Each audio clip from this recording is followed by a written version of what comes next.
What is circular design and why isn't it mainstream yet? That's what we're exploring today on the Circular Economy Show. I'm Pippa, and today I'm joined by my colleague at the Ellen MacArthur Foundation, Joe Iles, who heads up our design activation work here. We're going to talk briefly about what circular design is, what skills designers need, and why it hasn't reached the mainstream yet.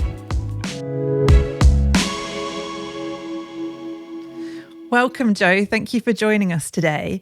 Could you start by telling us what circular design is? So when I talk to my parents, for example, they talk about just having things made to last longer, like the good old days. Is that all it is? Well, yeah, good question, Pippa. And you know, this simple answer is maybe. It might be about making things to last. I sometimes think about some of the stuff that is around us in our world. And I used to have a bit of an obsession with the stuff that people chuck out. And there was a place I used to live. There was a lot of waste chucked out just on the street, fly tipping. And I was walking past a pile of rubbish one day and saw pretty iconic Hoover that they sell a lot of in the UK, Henry the Hoover, this red, round vacuum cleaner with a smiling face drawn on it. Pretty iconic. And about 2 feet away in this pile of rubbish was actually the packaging that vacuum cleaner, that product came in. And I noticed that on it said, Henry the Hoover, built to last. And I was just amazed that the packaging that it came in was being disposed of in the same moment as the product itself that was intended, like you suggest, to be made to last. So I think, yes, partly circular design, yeah, it might be about making things durable, but actually, if we go a level deeper, circular design really is about reflecting, like the circular economy does, reflecting the complexity, the beautiful complexity of the world around us.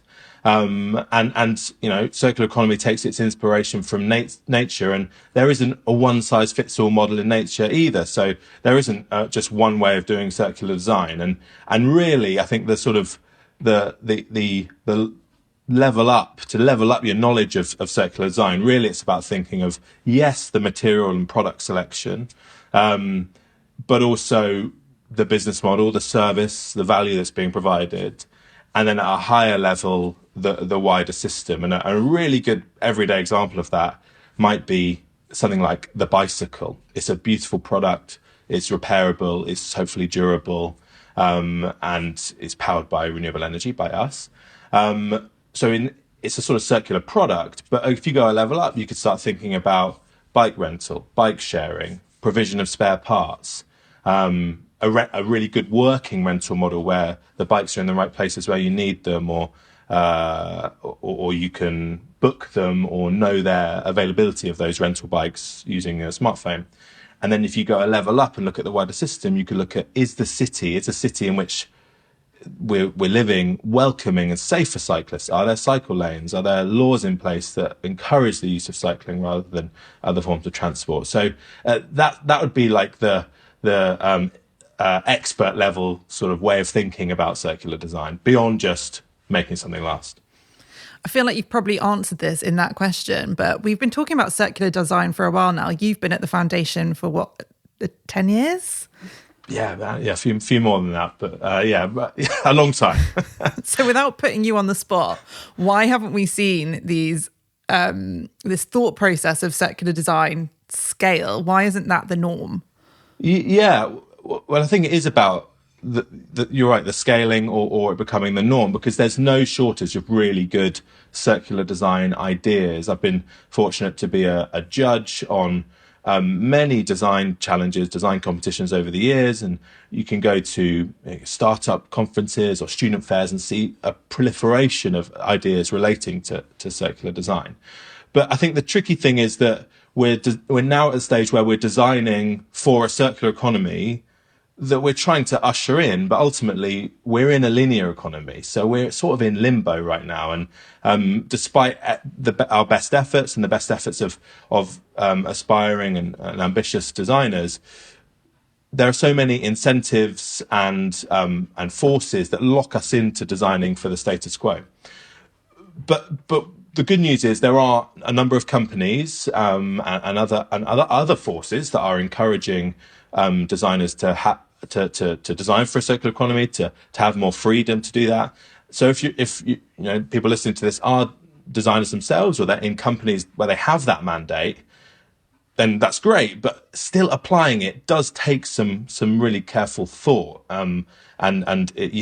You sort of, I always say, you sort of have to do it. It's not just a checklist. And there's loads of things I could go into about, you know, the application of circular design. But one thing I think maybe gets missed is that the circular design solution still has to work. And designers have historically been very good at this, but I think it's worth keeping in mind. They still need to balance, as IDEO would put it, desirability, viability, and feasibility. These sort of stalwarts of good design thinking. People place different story in that as a sort of recipe, but ultimately, circular design ideas, they do still need to work technically. They do still need to be financially viable, and they also need to be desirable. People still need to want to use them, enjoy using them. So it might sound sort of counterintuitive, but ultimately the circular economy doesn't trump these things. Hopefully it's an additional consideration for designers, but designers can't just design something that is sort of goes by the circular economy textbook and think that it's going to be a massive hit. It won't. It still needs to be something that people want to use and something that businesses want to invest in. It's something I've thought about a lot recently, is that circularity or sustainability shouldn't be the selling point of your product necessarily, because that's not going to be the huge scale change that we need. It's a great point, and there's a couple of examples on this. I love this sort of anecdote that I heard a few years ago of from Electrolux, who were doing a pay-per wash for washing machines, and maybe something you've covered on the podcast before. That you buy the service and not the product, and the service provider maintains ownership of the product so they can make it more durable and repair it and keep it in use for longer. Pretty sort of circular economy business models 101.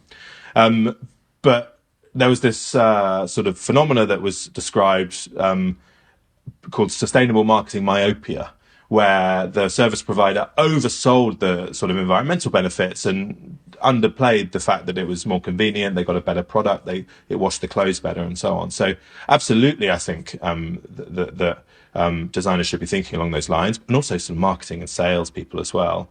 But also, if we look at an example from a slightly different industry that seems to be working really well, who I know have been on the podcast before, is back market, where I would pretty much, always choose to buy refurbished electronics now, because we know that there's an abundance of really good quality, serviceable electronics in the market already, just looking for a home. But what a platform like Back Market and others seem to have done is to make the price accessible, to make it convenient and as easy and joyful to use as buying a brand new product.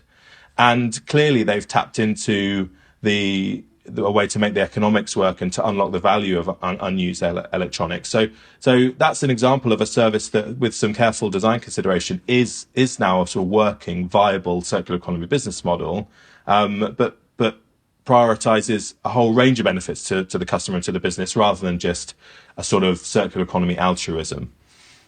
Yeah. And you've spoken there about, like the difference between mobile phones and bicycles and washing machines. They obviously can't have exactly the same categories of what makes them potentially adhere to circular design rules. But are there some things that, if a designer is listening and thinking about how they can bring circular design into their work, that they can go through? Yeah, well, I mean, there's loads of guidance out there, right? There is good guidance on design for disassembly, on material selection, on things like durability, best practice on innovative business models, and so on. And that's really good. And designers that are listening should embrace those and apply them, but also have a dose of reality. Don't be surprised if the impact of your very durable product or your very sort of smart, edgy material doesn't match up to your expectation, because the wider system isn't in place to really maximize that potential. So get started where you can, it would be a piece of advice. But also look at some of the other requirements that are out there. I mean, some businesses have taken it upon themselves to create their own product checklists and design guidelines. Like, I know IKEA have done this for a number of years. Fashion companies like Bestseller, H&M, Nike, probably many, many more have created their own guidelines to say, when we create product, this is how we want to do it. There's also great industry level guidance that is still often voluntary, but is becoming quite impactful, such as the Jeans redesign guidelines that the Ellen MacArthur Foundation produced, the Circular Buildings Toolkit, which we made with Arup, and things like the Circular Electronics Partnership, who created a circular design book guidance for consumer electronics. And then a level up from that, like with the bike sharing example, there are great policy measures that are coming in, and right to repair is a really good one, that's mandating things like provision of spare parts over 8 to 10 years, depending on different policies around Europe, signaling to customers that if you buy a particular product, it will be more repairable than another, which is something we're seeing in France. So whilst there isn't some universal checklist, what we are seeing is per industry, per company, and then from policy level, there is a much greater degree of guidance out there in 2025 than we've seen in the past. And does any of that mean that designers need to learn new things, or does this all draw on sort of the essentials of design in general? I think designers will need to have a good understanding of the circular economy. I would encourage people to do that. I think, obviously, because of all those years of working on it that you mentioned, it is a fun and engaging thing to learn about, and can give a sense to designers that their work can have an impact. Designers have been, in the past few decades, maybe seen as the people or very complicit in creating the problem of waste and pollution by fabricating desire for things that we don't really need or use for very long. So I think reconnecting designers with a sense of the possibility of their impact, circular economy is great for that. But the good news, on the other hand, is that there are a bunch of skills that designers already have and design teams already have that can be called into service of the transition to a circular economy that companies may not even be maximizing at the moment. We looked at some in a short study called Adaptive Strategy, from Ambition to Action, an adaptive strategy for circular design. And the 6 areas that we thought were really impactful where designers can play a role were understanding the system. Designers are great at understanding how systems work. They do this every day through things like service design. So the dynamics between different products or actors and the exchanges that happen within those systems, designers are really good at that. Understanding and showcasing what a circular future might look like. That can be in a very radical way through things like speculative design, asking people to imagine what their product or their company might look like in a circular future, but also through things like prototyping. This is a great circular idea for a circular product or service. How would it actually work in practice? How do we get out all the kinks and niggles that would make it not work if we went to market? Building capacity, so learning and training, inspiring colleagues to get hands-on with circular design. It's another area which we've heard from a number of companies in our network. Creating space for collaboration. Designers are very well known for this. Facilitation, designing workshops or exercises that bring different stakeholders forward together to co-create solutions is a sweet spot for the design team. Rules, which we've just spoken about, responding to rules or helping to set a set of rules or criteria for product creation. And then finally, tools. Designers use tools for creating and inventing things every day. They should be asking, are they fit for designing for a circular economy? The types of metrics or information I'm accessing through those tools, is it suitable for designing for a circular economy, or do I need to look at a different range of tools, maybe tools to evaluate impact or predict impact, or tools for material selection? There may be a different set that designers need to be using to create a different set of outcomes that align with a circular economy. So that's adaptive strategy for circular design, the piece we created, and we think that creates a lot of different opportunities beyond just the product itself for designers and design teams to support the transition to a circular economy. You mentioned that adaptive strategy there. If people want to find out more about circular design, what should they do? What should we be sticking in the show notes today? We should be sticking in, that's that study itself.